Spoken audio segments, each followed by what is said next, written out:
last name, right? Crowson. Crowson. Okay, guys, we are getting right into it. The macro perspective, peeps, what's going on? Seamus and Marco's here with another episode. Guys, we have a great guest today, Mike Crowson, right?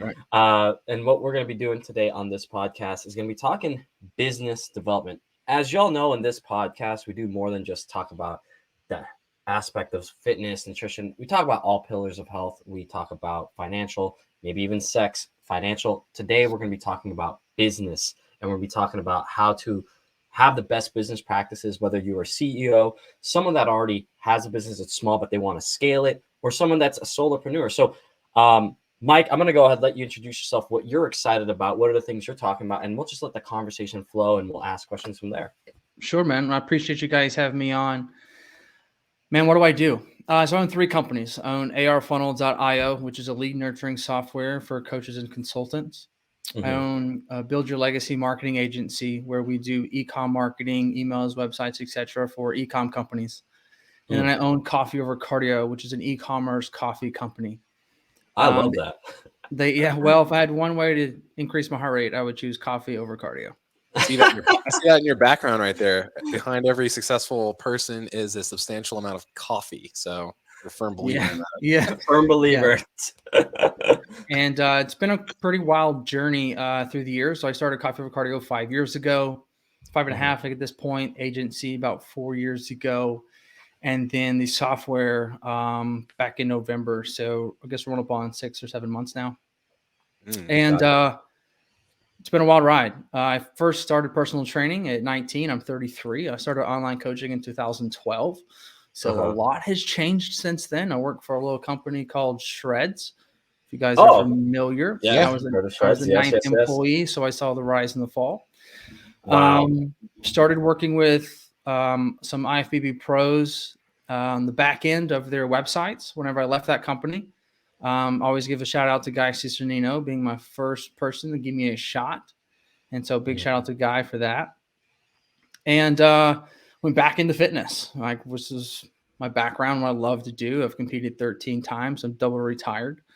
Originally from Alabama, moved when I was 23 to right outside Manhattan to pursue fitness modeling. I know it doesn't look like it, but I used to look pretty decent.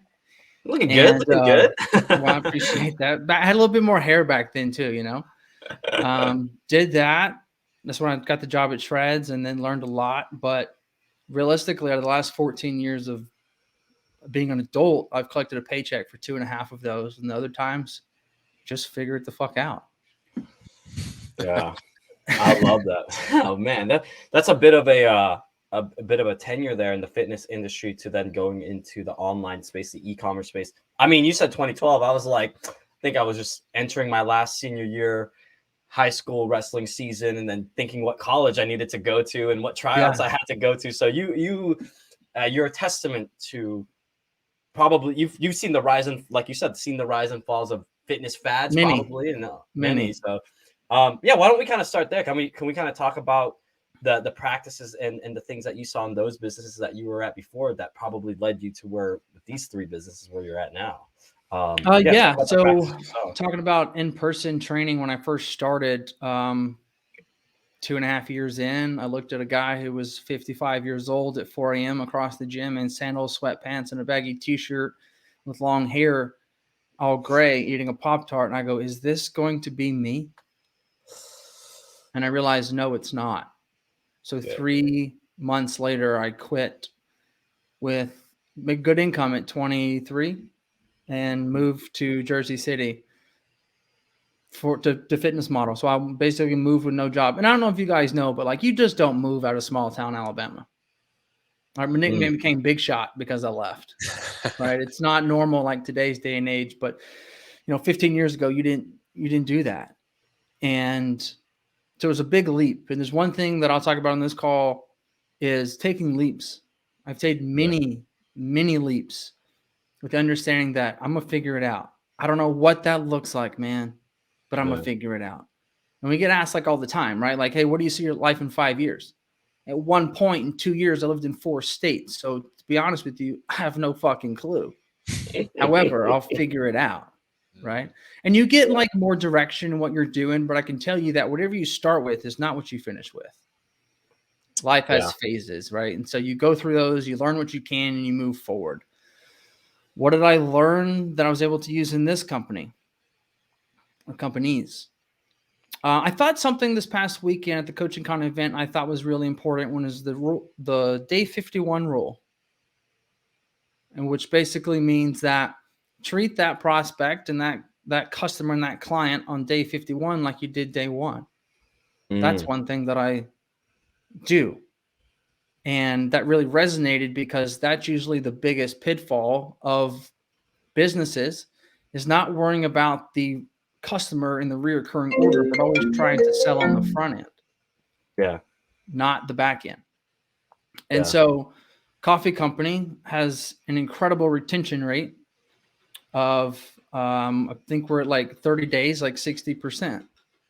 Subscription model. Everything I do is a subscription model. And that's very, very, very important because you don't have to keep selling somebody over and over and over. I want them to love a product and service so much that they want to come back. Yeah. And so understanding like you can get them in, but how do you keep them? Because acquiring a customer is hard and through ads, it's expensive. And so better product, better service, and getting out of customer service and going to customer loyalty. Yeah. I like that. Talk to us to maybe your coffee over cardio, that e-comm business, maybe because it's like you're the baby that you built out over the last 5 years. That customer loyalty, what does that customer experience feel like so that they do come month after month? Not just like, oh, it's a subscription that I do, because this is something we're thinking of, like, especially like with the podcast, like, hey, it drops on Tuesday, I want to come back. What is it about your product? Like, obviously make an exceptional product, but what else are you doing in that loyalty? What are you delivering to the people that you're like, not only are they delivering an exceptional service or product, but like I'm doing so much more? What are some of the practices that you guys are doing in the company? First and foremost, community. All right, so community is everything. And so a great way to increase retention, whether it's listens or views or products sold, is connection post-purchase. So we encourage people to post so we can repost them. Everybody wants to be reposted, especially by a large company. So encourage them to do so you can do that. Every single follower gets a video.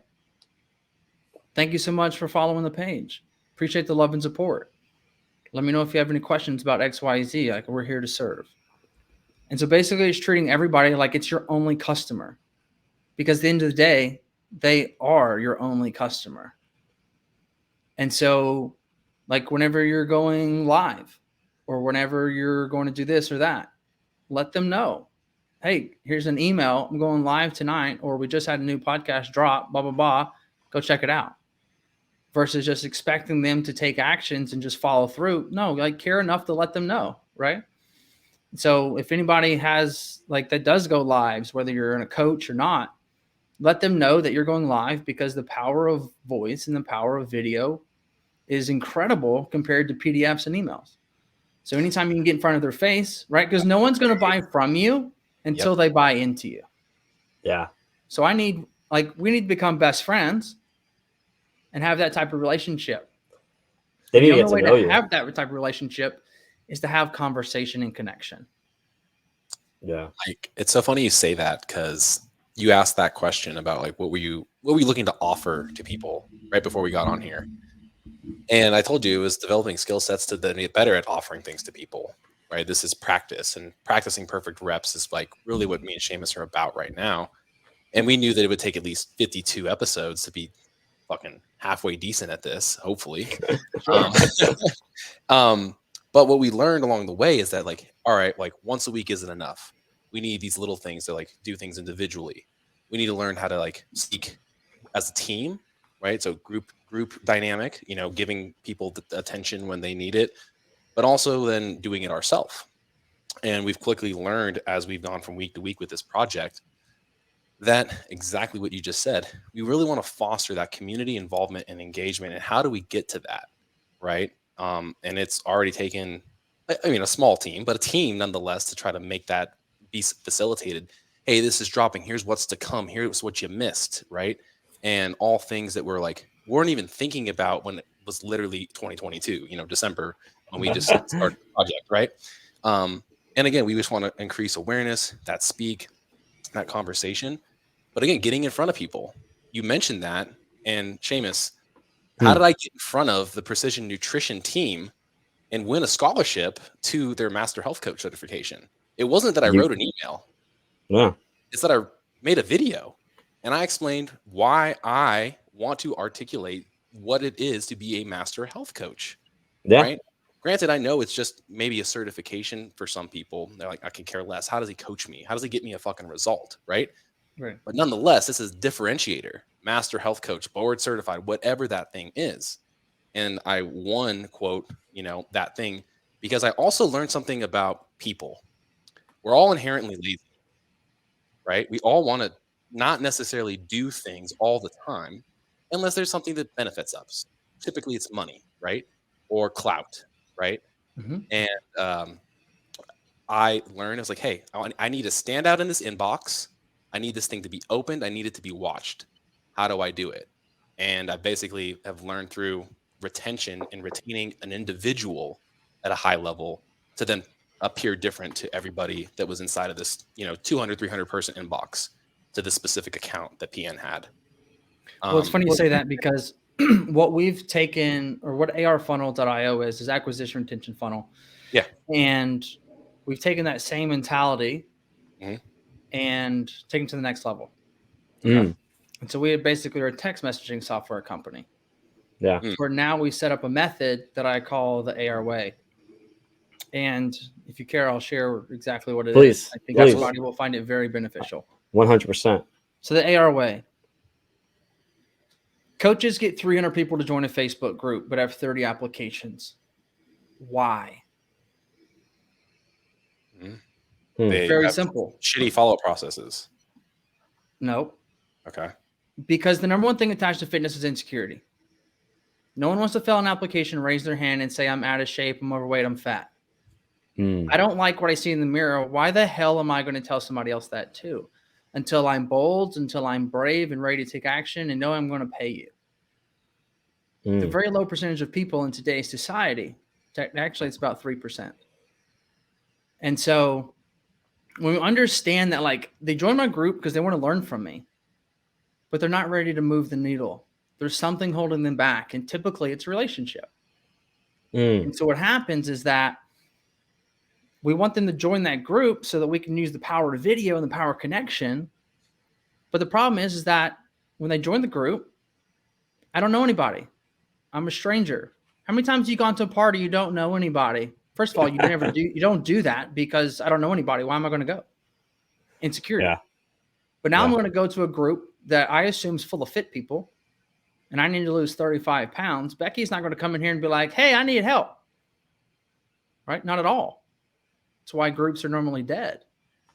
However, what we do is for you to get into that Facebook group, you got to give me your name, number, email through a lead magnet form in your bio. And then as soon as you join, our software will then auto text that person 3 hours later with a very humanized message, basically saying, this is how I speak with all my Facebook group members and clients, right? So I subconsciously say, I train people for a living. What's the number one thing you're looking to learn from the group? I'm looking to learn about macros. Okay, awesome. What are your macros? And it starts that natural conversation. So instead of asking them to DM us, asking them to fill an application, asking them to take action, because the truth is, guys, like, people don't take action, or they would just Google what they needed to do. Yeah. They don't need you if they took action. I need accountability. I need somebody to hold my hand across the finish line. So you're screaming for tell them to run faster, when realistically they don't want to run towards their goal because they're afraid and scared. So we got to go take them by the hand and lead them across, right? That's what we do. We coach people. We get them to be accountable, right? So then we ask them why they're joining the group and then start the conversation. So we create gratitude going down the ladder instead of insecurity going up the ladder. Because when you send out that text and they go, I've been meaning to reach out, AKA, I know I need help, I'm just scared. And so now we're able to have 300 conversations with people instead of 30. And if you close 10% of everybody that joined your group, that's 100% of applications. So just understanding the power of communication and the psychology that people want help, right? We're at the event. People want to pay you. People want to pay me. It's just we have to get in front of them and make them feel okay. You have to make them feel like you're a part of it. You're not too far gone, Becky. John, like, we can get you there. I know you used to be there in high school and you're afraid to admit it because you have an ego, but this allows us to build that connection and communication. The reason we took it to text message is because in the educational space, the average open rate of an email is 21% basically. Yep. Percentage in there, but irrelevant. Yep. Open rate, the click rate is 1.75. So that's less than 2 people out of 100 people. So we can get away from email so we can have a better connection, right? Because text is the most intimate form of communications 2 humans can have. Yeah. So if you want more clients, have more conversations. How do you get more conversations? You give them something, get their data, and ask them why they wanted that data, or why they wanted to join that community, or what did you think about this, or what did you think about that? And we break the ice. Yeah. So like as a nugget for everyone that's listening, everybody that joins your list, for whatever reason, we prefer Facebook groups because everyone knows the Facebook group's free and don't have to pay at the end of it. Then you ask them, why are you here? What are you looking to learn? How can I help you? Versus asking people to raise their hand and say, I need help, because no one wants to raise their hand. Yeah. Right? No one's going to be like the pastor at church. Don't go, all right, if you got a problem with porn, step forward. You're not getting a single motherfucker to step forward. But if they say something's weighing on your heart, come forward, they come forward. Yeah. And they usually do that with your, like, hey, we're in prayer, eyes closed, no one's looking, come up here, no one's judging. Exactly. Helping out. And that's a hard truth of it. Understanding psychology that everyone has these certain pieces, and just inside fitness, it's with body image. And so everyone wants help. They just don't want to ask. So don't ask. Go to them. Yeah. Yeah. I actually, one of the biggest things I've learned is, again, once you've had a client, they could be a client for life. They're just going to have little breaks. You know, I go to my list of people since I've started my own business, and I go back and I message them every 2-3 months. You know, when I feel like I'm in the mood and I'm ready for conversation, because, you know, you also have to be ready to give it out just as willing as you are to, quote, receive it. And I did that last Friday or last Saturday. Just checked in on people, see how they're doing, how they're, you know, what's going on with them. Not that I want to, quote, lead. I just really care about if they're still staying up to their end of the bargain. Are they getting fitter? Sure. Right? Are they sticking with it? And like you just said, that intimate relationship, they're like, you know, and it's a blue text, right? Which I gotta ask you that question. Are these iMessages? Because most people got an iPhone. Because if I get that green text, get the fuck out. You know what I mean? Like, no offense, but like that to me, it's like that person doesn't, you know, they're not on my level. They're not speaking at my wavelength. Sure. No, we don't use iMessage. We use a normal message, or excuse me, because no third-party text software is through iMessage. But the difference is that you can't text 600 people to join your challenge tomorrow, though, can you? No, you can't. Well, wait, Mike got you there. Say it one more time. So you can't text 600 people to join your challenge tomorrow, though. Yes and no. Yes and no, actually. There are some apps that does it through like your contact list, but then you have to sit there and click it 600 times. So it can't automate it 100%. Yeah. But there are things, and again, like, is that worth it? I don't know. So I could argue that point for you. However, no, everybody scale. that joins our Facebook group, not me, right? I'm going to take myself out of it. Yeah. Every coach that joins the Facebook group going this message closes 30-40% of everybody that joins their Facebook group. That's dope. Okay. So at volume, because it's like, not everyone's going to respond, right? So my coffee company, I use the same way. Post purchase, you're going to receive a text. Yeah. And then from there, what I'm able to do is we have 83% of every customer. Yeah. Texts us back and we have a conversation about how they like their product and answer their questions. Yeah. And so it becomes really powerful to build that relationship and nurture it, right? Yeah. So talk about the nurturing. part, Mike. Like, obviously, you've done that first 3 hours. Hey, got the text. Oh, perfect. Like, there's a real person behind here. Yeah. You know. Yeah. So as soon as they respond, they go to manual conversation, right? And so we're asking what they learned about their macros. And okay, so we're going to talk about that. Add value, right? It's not about selling; it's about helping. Yeah. Right. Alex Mosey said it best: whatever you give away for free is better than what you pay for. You'll be rich. Yeah. Exactly. Right. Exactly. So, by the way, I'm really excited for his next book, Leads, because I think it's just going to be incredible. I think that book. Side note, he had this guy Alex Hormozy, for those probably listening to him. So he's got that book $100 million leads coming, but I bet you the third book's $100 million sales. Like $100 million. Yeah, it's just a whole fun. I bet you Layla writes the book on $100 million fulfillment. Like, like how to fulfill 100. I don't know. I'm just spewing on my ass. But no, you're right. That's the whole point of this podcast is like right now you're literally dropping bombs. Like for any person in this business, it doesn't have to be a coach, is a person with a business. Hey, you just said 1 out of 5 email, 20% click rate on emails. It probably even goes to spam. If you have 1,000 people email list, get them on text. See how that click rate now becomes 80% open rate. 80% open rate means 40% more purchase. 40% more purchase means more subscriptions to your product or service. Like, because you made one switch, went from email to text. Like, how powerful can that be for someone, Right. When we're in social media anyway, right? Like that's what we do, right? Mm-hmm. What are you trying to do whenever you're DMing a prospect? You try to get them off of social media and start texting them and get them on a phone call. So like this allows us to build that relationship because like text message is the most intimate form of communication two humans have. Yeah. Right. It's what starts everything else because it makes you real. Would you say that it's more intimate than an actual conversation? Like talking to them? Or just in today's day and age? In today's day and age, right? You're texting your friends more than you're calling them. Unfortunately. I prefer calling them. But 60% of people would rather text message a business than call a business at this day and age. And that's only getting bigger and bigger. Oh, and I freaking hate that because I would much rather get a human on the phone and fix my fucking issue than go through this chat bot in the corner, personally. Well, I do agree with that. However, you ever try to call AT&T?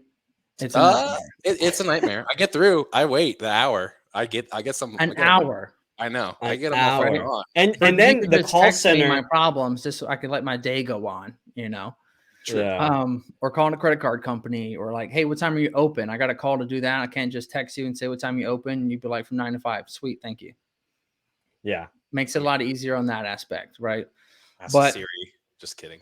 Yeah, I mean, 97% of text messages are opened and read within the first 5 minutes of receiving them. Oof. And so based off pure volume, it's a no-brainer. Now, the difference is that we get a lot of text messages now from companies. Keyword companies.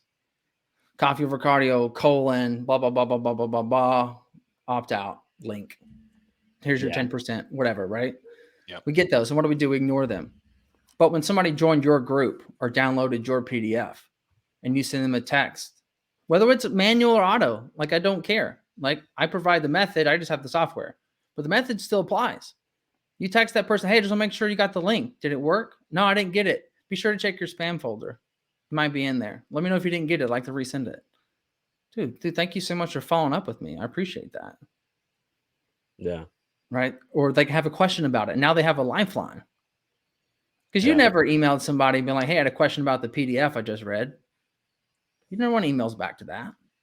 No. Right? But also, too, I love this example, is that, so Paula, my girlfriend, coaching business, somebody joined her Facebook group. We sent the text. They responded. They're like, hey, I don't have a specific goal right now.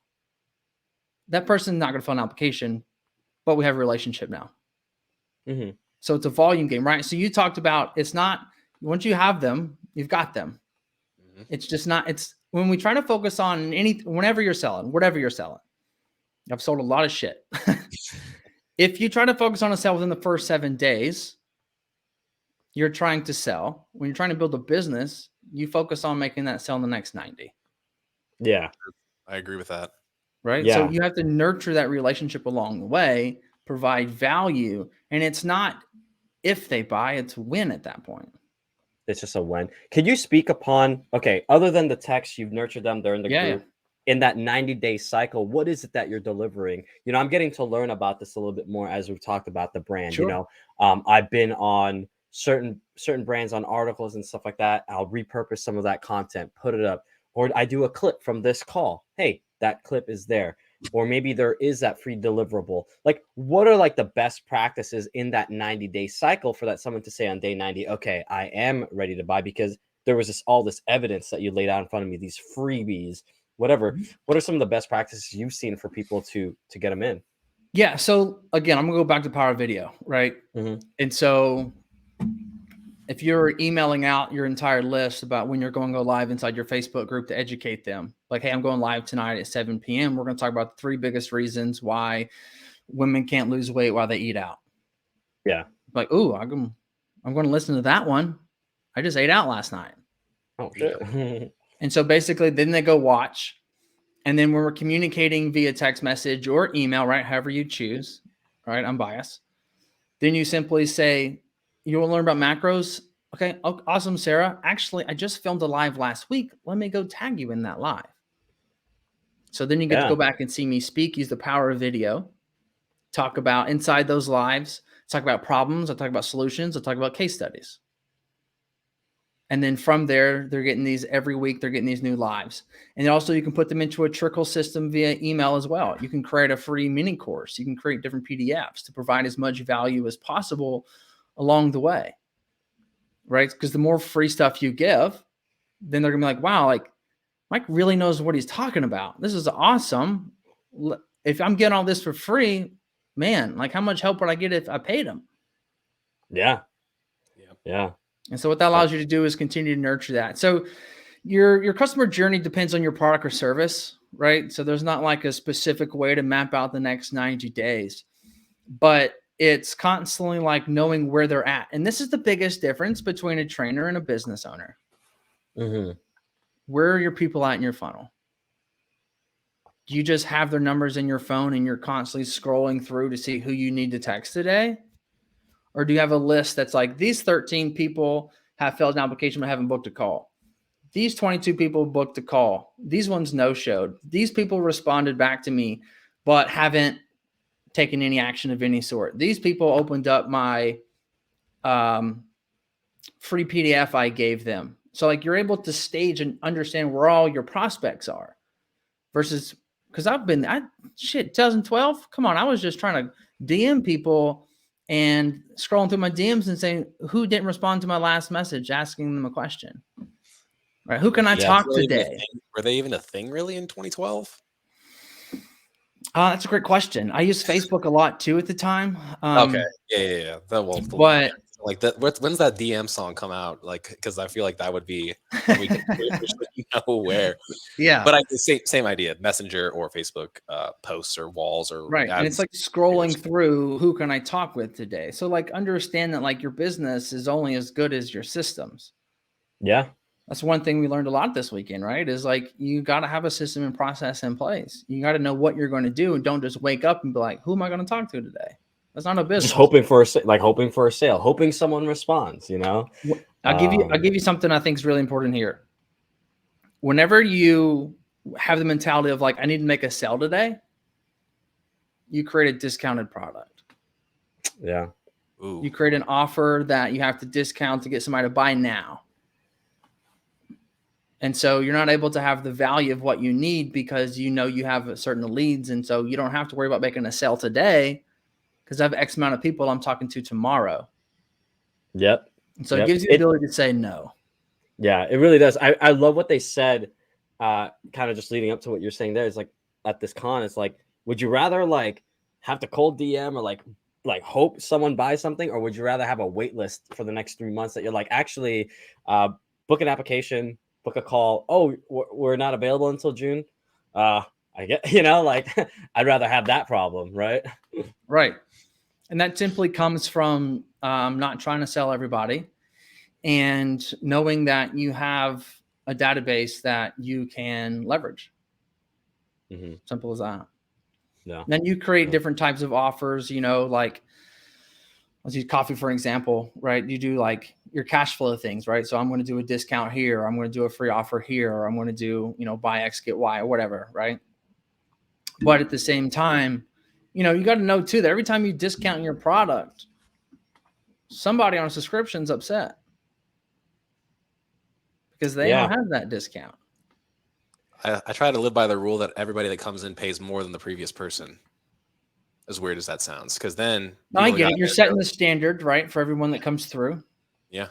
And I've done this with tutoring over the years. I started with my first tutoring client at $20 an hour. Shit, I need some tutoring. What do you, math? I got you. But I'm expensive now. I'm from Alabama. Literature is more my hiccup. Oh, okay. Well, that's not me. I can give you a recommendation, but I'm barely a reader. I'm an auditory guy, like you've just described with video. But started at 20, and then I was like, well, maybe I'm 25 now. Maybe I'm 30. Now I actually offer subscriptions for tutoring, similar to like my coaching model, right? And I mean, I offer something that everybody else doesn't do. Hey, if you have a question, text me with that particular problem, and I'll make you a quick little Loom video. That's great. Boom. You know what I mean? And I upsell the fuck out of it now. And I don't have a ton of people because I don't really need it. But when people come in, here's what it is. It is what it is. If you want the best person for the job, I know I'm him, but I'm not free and I'm cheap. And right. But I still give them that in person 1-to-1, right? And I don't honestly, I'm there for the student. It's just like you just described. You're nurturing a relationship with the kid and or the person. And I used to cap it at exactly like an hour. I'd be like, okay, I got to wind this down. Like I got to go to the next person. Now, if I'm there for an extra 30 minutes, I don't even care, because that kid or that individual or that person who's witnessing that is like, wow, like he's here for the right reason, right? But you can only ever do that. He's here for the job. He's not here for the hour. Exactly. Yeah. There's a different, like you said, there's customer service and there's customer loyalty. What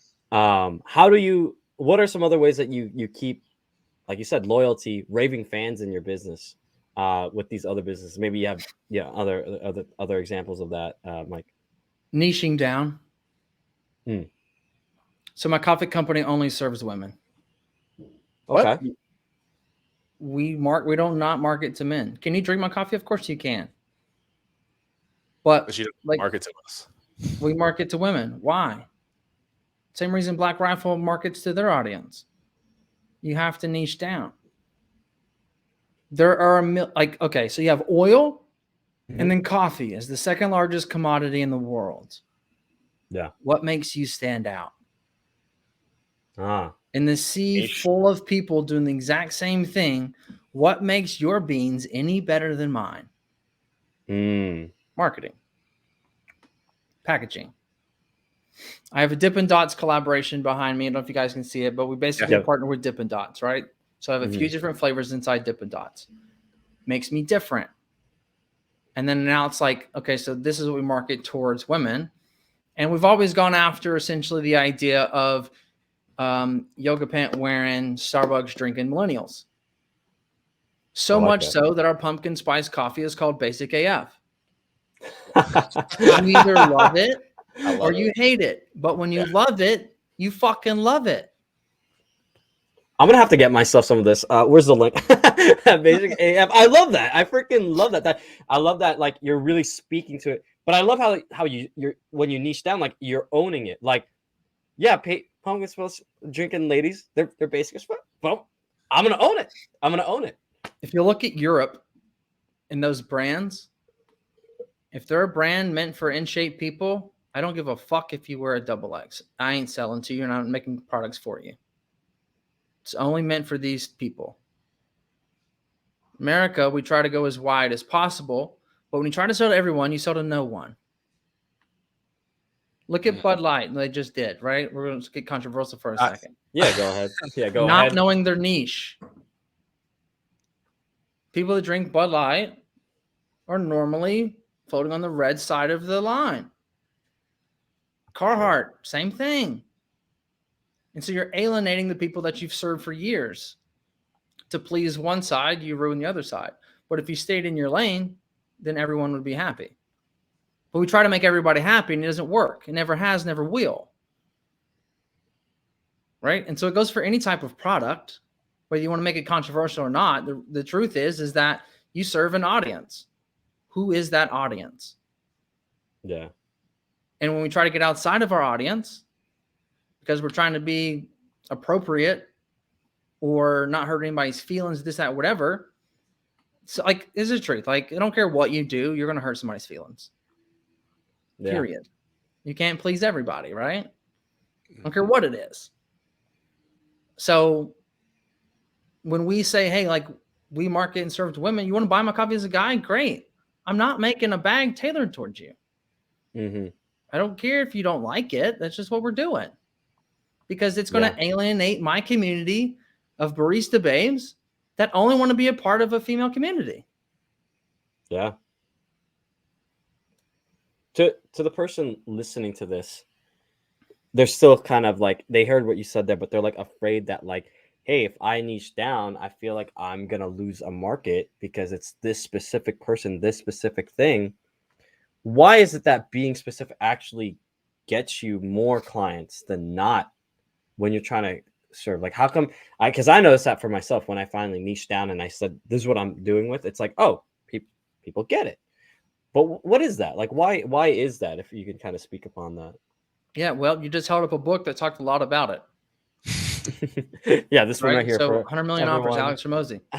So yeah, exactly. Example, I can't remember the exact example, but like, I'm going to teach a business course.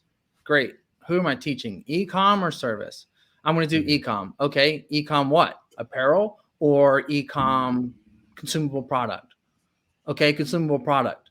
Is it something that's a supplement, or is it coffee, or like, is it bars? What is it?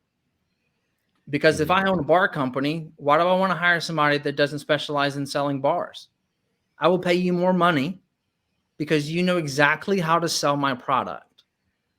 If I'm a realtor, I'm not going to hire you when you're niche, which means that realtor is not going to get a shitty product, which means they're not going to rant and rave, which means it's not going to help me in the long run, or it's going to be really watered down. I'm not going to be able to really be tailored and specific to help you achieve your specific goal. And so if I, as a coach, right, perception's everything. And so if John's trying to go D1 and Becky's trying to lose 35 pounds, are they going to be doing the same workout? No.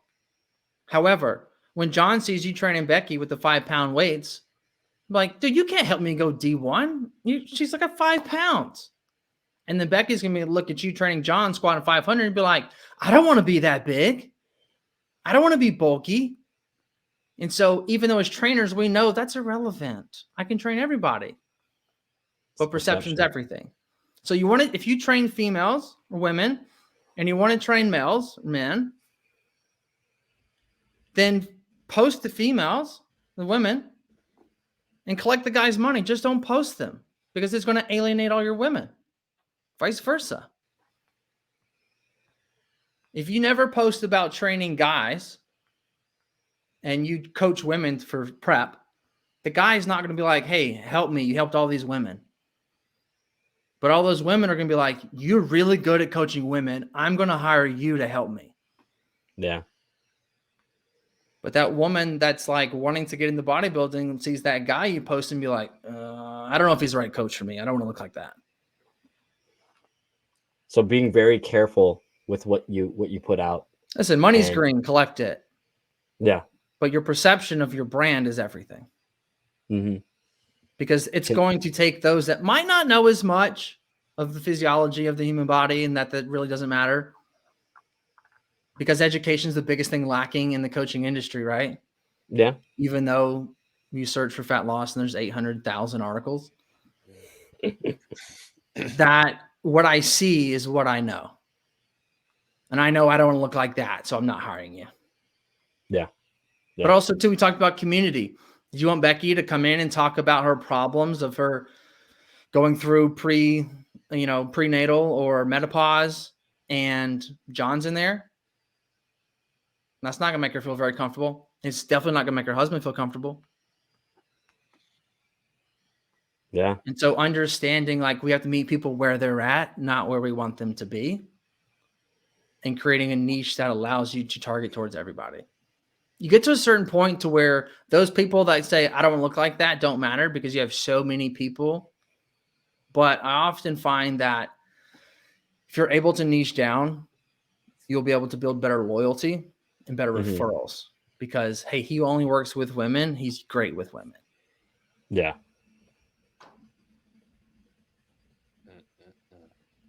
Finally, somebody can give me an argument for why you need to niche down. Thank you.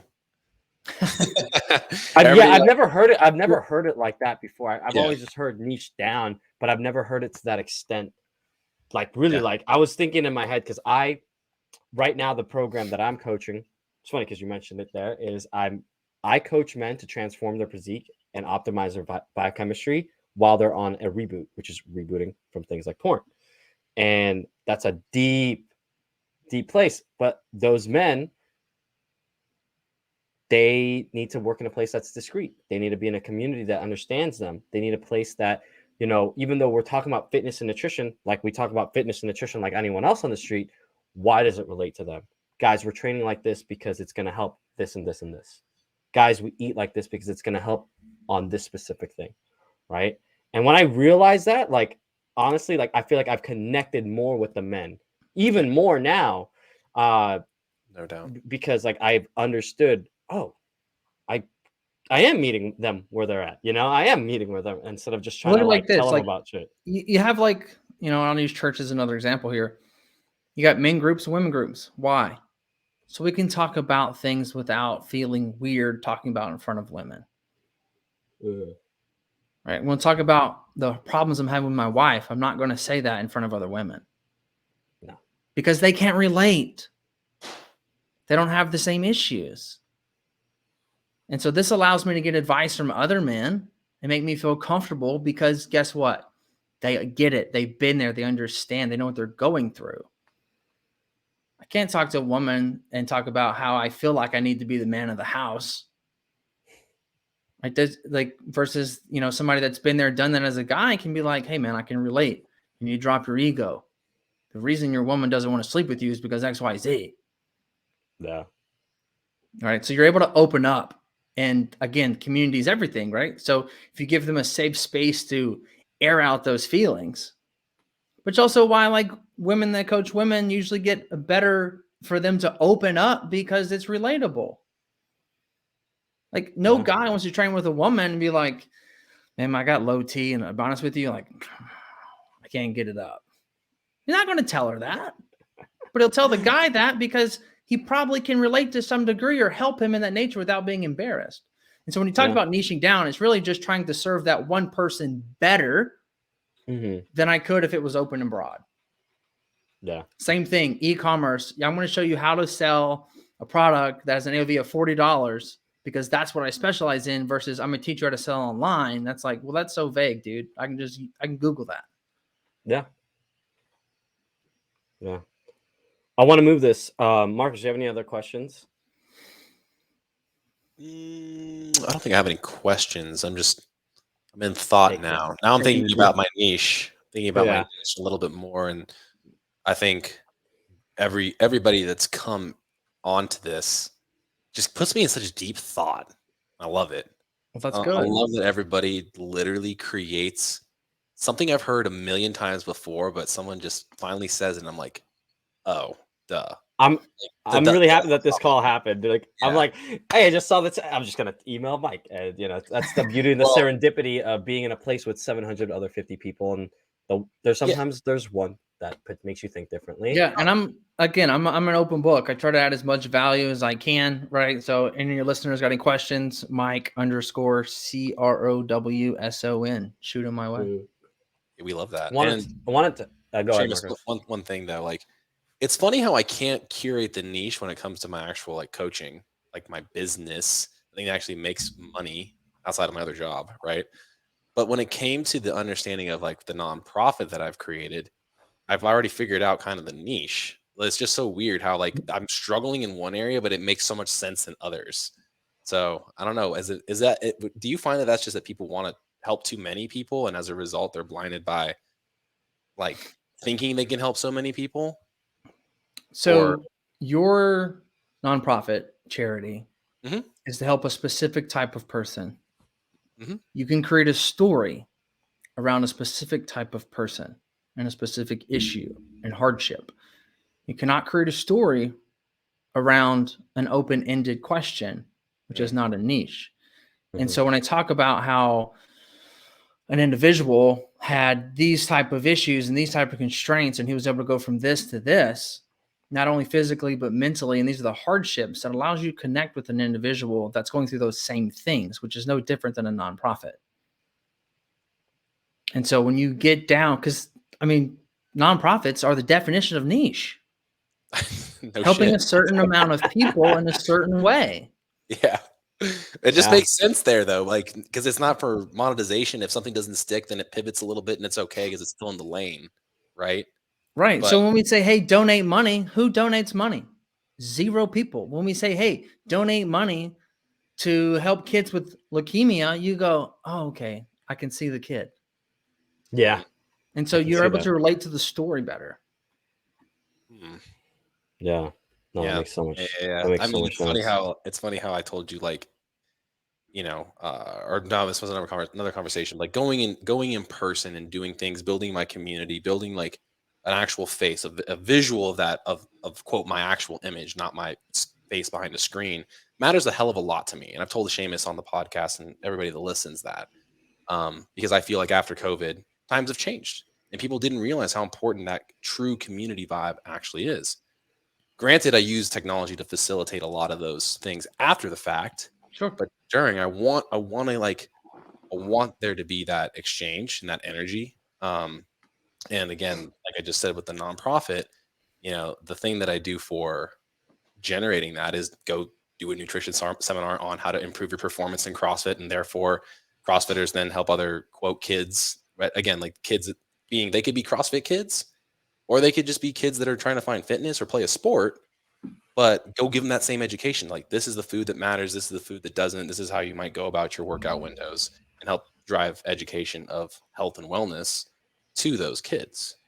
But now how to figure how to tie that back. That's my question.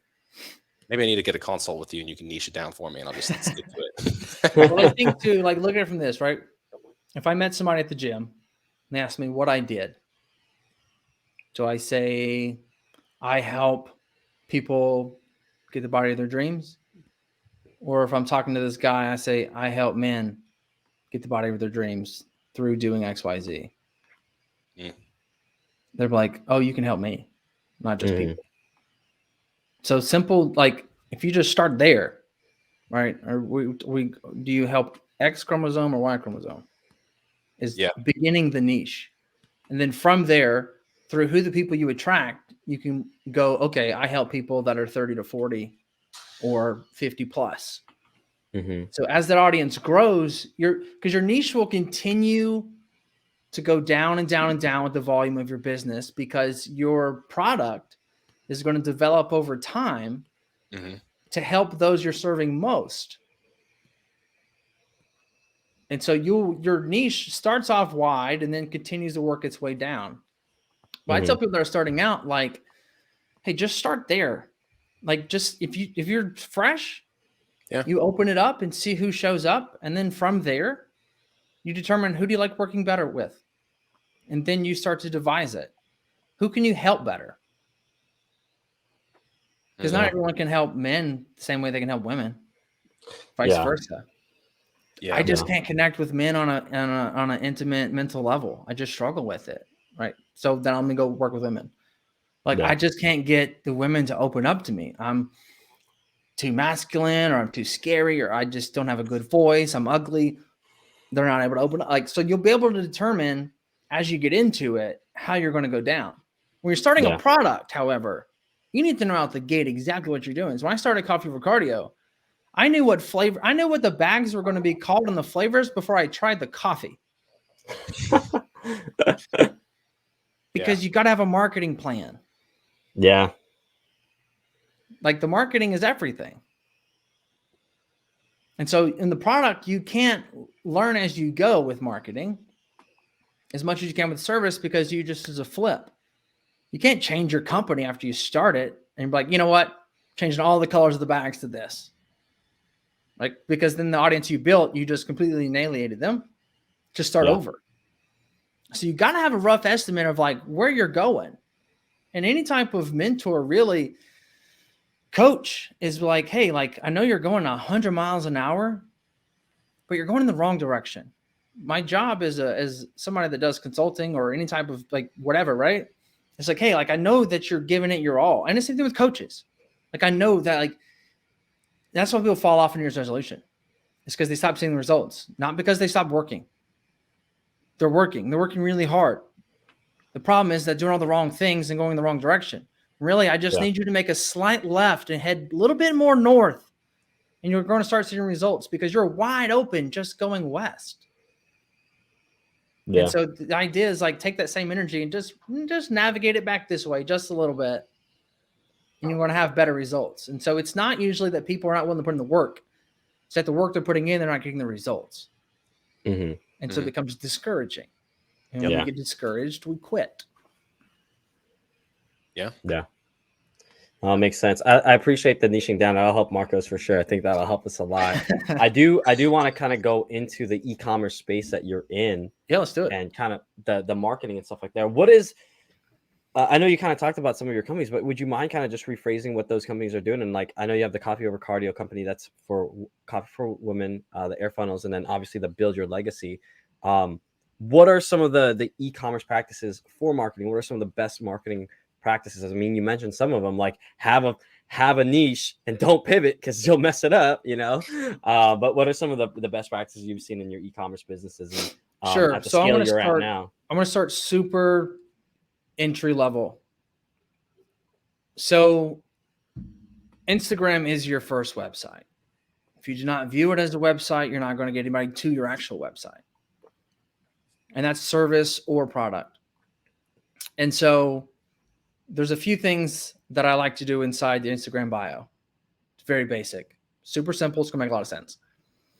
First things first is, what do you do? What do you sell? Who do you help? How you help them? This second line is, what's your validation? What makes you different than everyone else? So for example, I have helped 1,158 women. Oh, that's different. Oh, you have credibility. You're trying to create validity. What makes you better than the next person? So my coffee company is, what numbers can I pull out that make me the most impressive coffee company that you're going to run across the day? So ours says we've helped customers consume 7.1 million plus cups of coffee. I can say that we've done 232,000 orders, but that doesn't sound as good as 7 million. So I try to take something out, and I helped a supplement company come up with their bio, and it's, we've helped, or like, customers consume 21 million scoops of pre-workout. Hey man, it sounds like you got a really good pre-workout. Yeah. Right. So it's like, try to validation. The third piece is called action. What do you want them to do? Is it click the link in my bio? Is it join my Facebook group? Is it download this? Like, what's that action? Yeah. And then obviously that action going to whatever that is, right? Highlights. You need to have 6 to 8 of them. And then I want to have 6 to 10 different stories inside each highlight. Here's the kicker. I get on a lot of consult calls, and I see people, and I talk to people, and they have highlights. They're like 250 weeks old. And I'm like, how is this relevant to right now? Because I was single, married, divorced, in another relationship by the time I watched this. Yeah. How does this best serve you? Because if your product looks the same, that's not good. If your body looks the same as a coach, that's not good. Right? And what happens also too is that people will stop posting on that highlight. So your last transformation was 90 weeks ago. Wow, do you still coach? Yeah. And so it's keeping that relevant. So I don't like anything to be older than 7 to 8 weeks. If it's good, repost it. We're so self-consumed. I don't know what you did 8 weeks ago. I don't know what I did yesterday. More or less what you did. So if it's good, repost it and keep those fresh, because new eyeballs come from those reels to see your page. in your bio, they see what you do, who you help and how you help them, your accolades of what you've accomplished, call to action. If I click a highlight, it's fresh and new. It's not old and it's up to date. Also too, like how often do we get new iPhones? I don't want to see something that was filmed on an iPhone 7. Right? Keep it fresh, keep it new. And then you got 3 pinned posts. I like these things to be like, these are blogs with images. And when we view it that way, it's not the content that got the most views. It's the content that has the most value. And so as a coach, you want to have things that are like you or your family. Everyone loves to buy from a family. No one likes to buy from a person, right? Unless, it's relatable, especially if you're selling to people that are older. And then you have a transformation in your second one. And I don't want to talk about how Becky lost 20 pounds. I want to talk about how her mental shift changed. And now she loves what she sees in the mirror. Forget the vanity. We want to sell emotions over metrics. Emotions and the over third metrics. one, you can add value, whether it's education on something you do inside the space, right? Whether it be nutrition or whether it be a workout or like this, that, whatever, but providing value.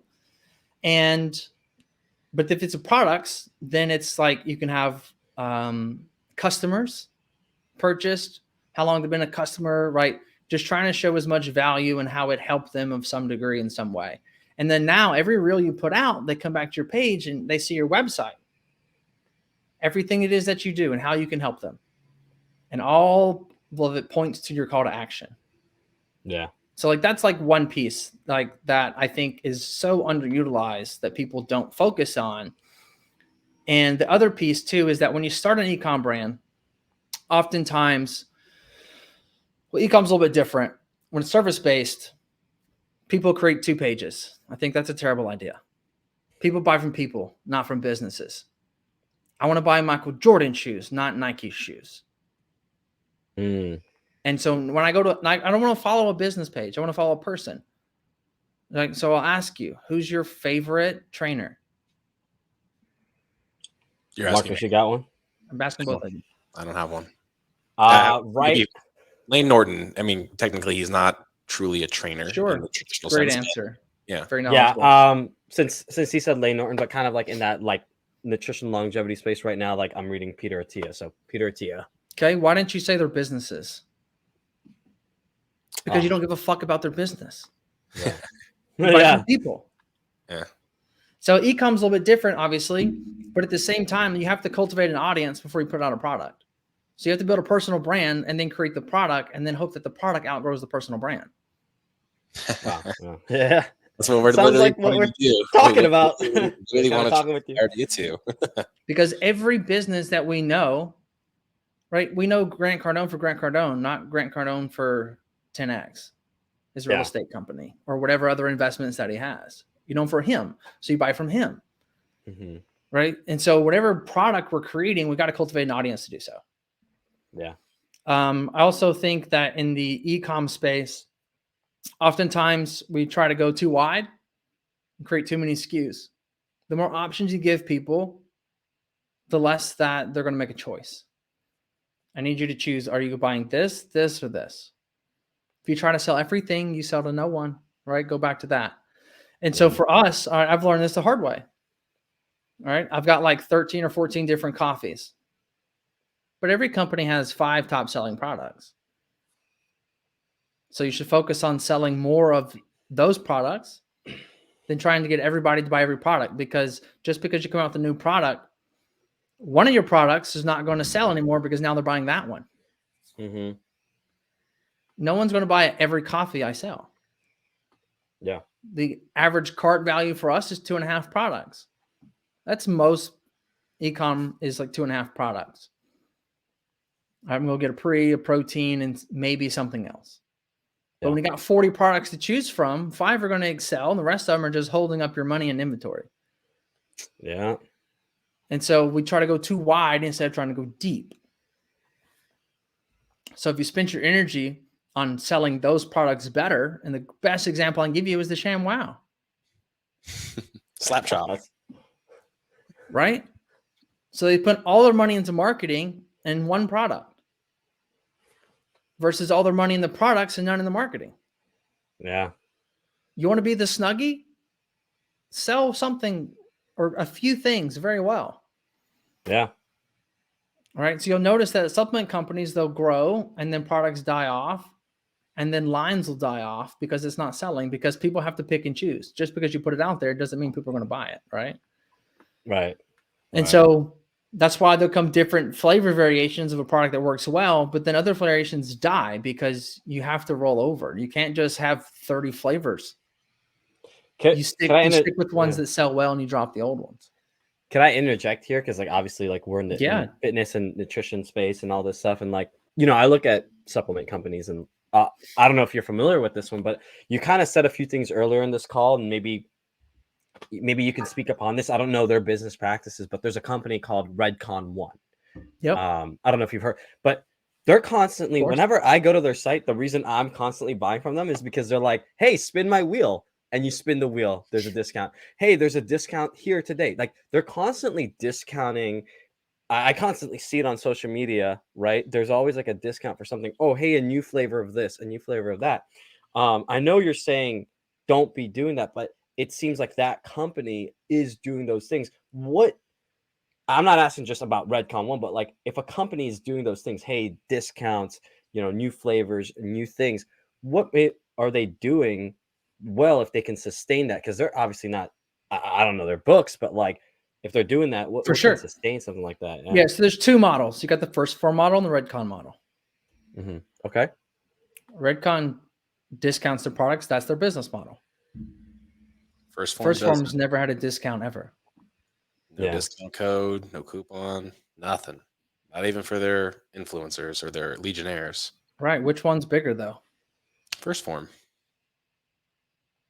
Isn't Redcon One also like military too, though? Military like marketing kind of? Somewhat, yeah. But it's also too, whenever you launch a new flavor, a new product, it's not for a new customer. It's for your list and your retention. As people to come back and buy again. And so the First Form model, right? And I'm just from the outside looking in, right? I don't know either one of them, right? I know both the guys, Andy and Aaron, but I don't know how they run their company internally. Yeah. But First Form's model is education. And if you call looking for an oil change, they'll Google where you need to go for you.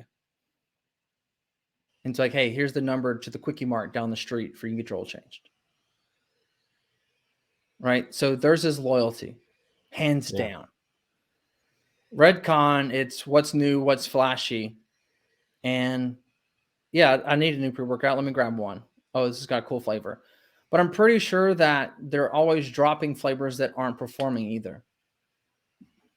So it's like they're not always adding to the list. It's a turnover. So the model, I'm assuming, is that they bring out 2 new pre-workouts, they drop 2 that don't sell.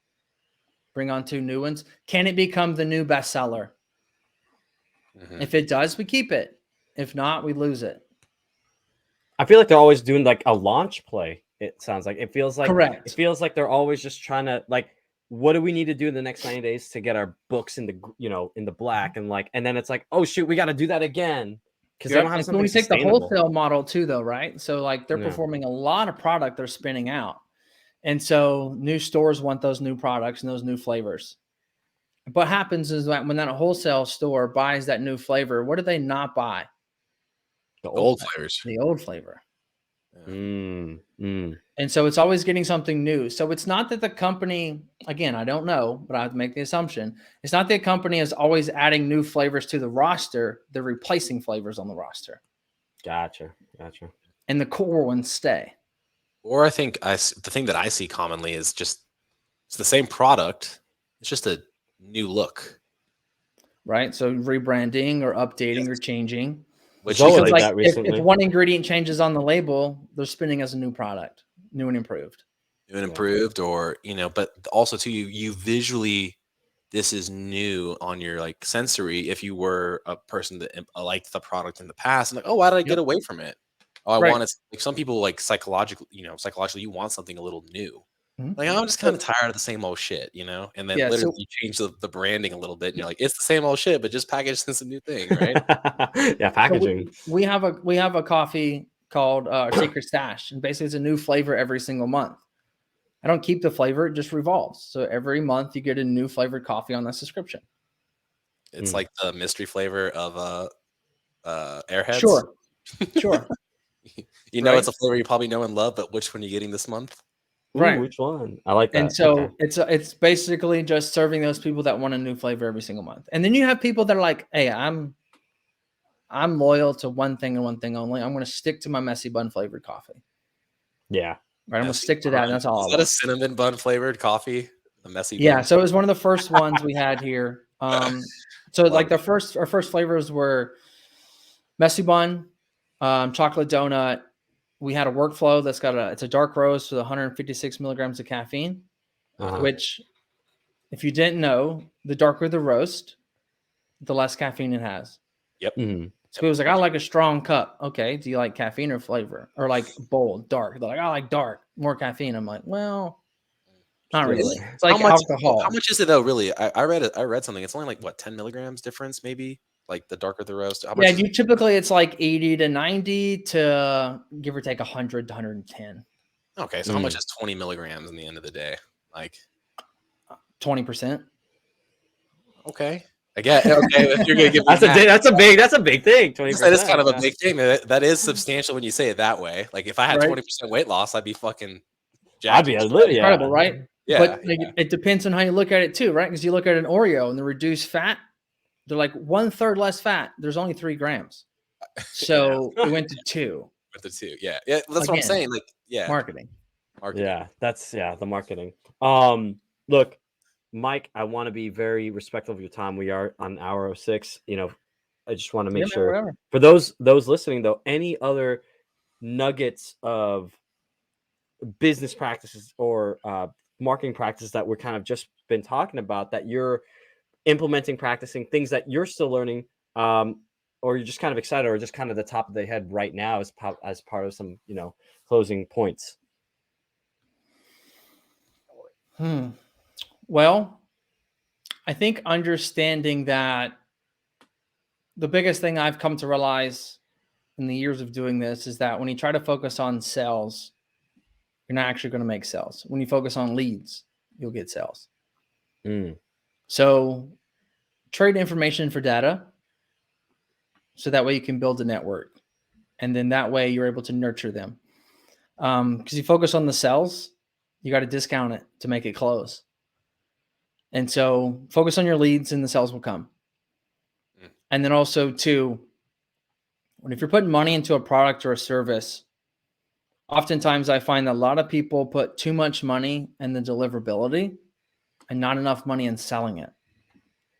And what I mean by that is that you want to make the best product in the world, great. But if you don't have no money left over for marketing, you have no way to sell it. So your custom boxes you want to put your product in, doesn't need to happen day one. That needs to happen over time. You need to sell it. And so getting eyeballs to that page so that you then can sell it, because your custom box is not shown on the front of the website.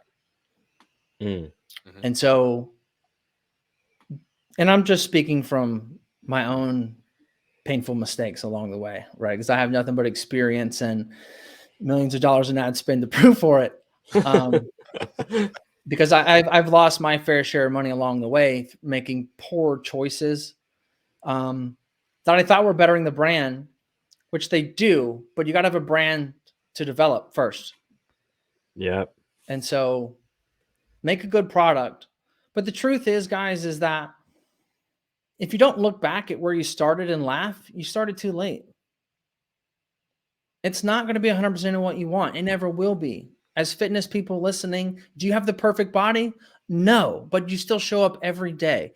If it's 80% of what you want, go for it, send it, post it, do it. Because if you wait for it to be perfect, you're never going to start, because it's never going to be perfect, because your body isn't perfect. You've been working on it for years. So why do you think your business is going to be any different? So I always say that if you'll treat your business like you do your fitness, it'll be successful. And for those that are great at business and don't have the body that they want, if you'll treat your fitness like you do your business, you will have the body you want. But it's about consistency and showing up. And I love the 80-20 rule of saying, hey, it's not going to be great, but I'm going to start and it's going to become better and better and become great. Yeah. So take action. There it is. No doubt. That's words to live by. I mean, that 80-20 rule, the Pareto principle, the ability to stick with consistency. It's like you're speaking, like if I would have had this conversation when we started this thing versus where we're at right now, like this new area of thinking, I'd have been overwhelmed. But right now it's like, it really resonates. It resonates like this for where we're at. Yeah. Like Yeah. I can't tell you, like every episode right now that we've been doing, it's like just nugget after nugget after nugget, and then like focus, dedication, consistency, mapping it out, being better with that consistent effort. I mean, shoot, like I had somebody reach out to me. He's like, you need to be doing this right now. I was like, oh, man, like the last thing I need to do is that. That's too much. Like, that's too much work. I'll help you do it. How much is it going to cost me? You know, he's like, I haven't done it yet, so I don't really know. You could be my test product. Next thing you know, it's like I posted a reel every single day for 40 days. That's awesome. You know, and that was something that I knew I inevitably would have to go to speak on things and, again, build the rapport with people the only way I know how. Talking to them in ways that, again, make sense.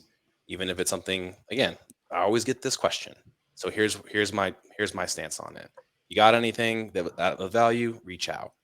And I know it's going to take maybe a year for it to truly materialize, or maybe being better with your systems and starting to implement that and being open to, again, spending money for someone else's system that you've already learned the hard way with $1 million of ad spend. And I can kind of, cheat my way to the right number for me, because I'm not trying to scale it to, I mean, 30K sounds great in theory, but that's also like, what's a $250,000 look like? Or, what's a $250,000 look like at the end of the year? How much work is that really? Am I prepared? Can I spend time with my family? Can I actually help my wife with her business and her mind and her mindset? It really all boils down to how much do you want to make per hour. NCI made $25,000 out of one person, but how can they ask that experience? Right. So it's kind of one of those things to where it develops over time. Yeah. My first client as a marketing agency was $500, and I was like giggled to death. If you offer me $500 now, I would be like, okay, so that's one consulting call. Well, we got it for free here today, guys. So listen to this podcast, share it, send it. Because this is, I honestly, like, I think everything, just to kind of break it down, I think for me, the top 3 things I learned from this was like, have an absolutely great story that is that brand. And from that brand, be able to create a great offer, but not just an offer, but customer freaking loyalty, and have the tactics, have the things to do, and have them to keep coming back. Because you're right, if you're not hitting those checkpoints of the nurture, like you said, have a system of nurture, people will forget. They're too busy now. Like, there's another coffee company, and if that coffee company figured out what you're doing, they're like, cool, I'm just gonna, right? So there's constant competition, and you got to keep their attention.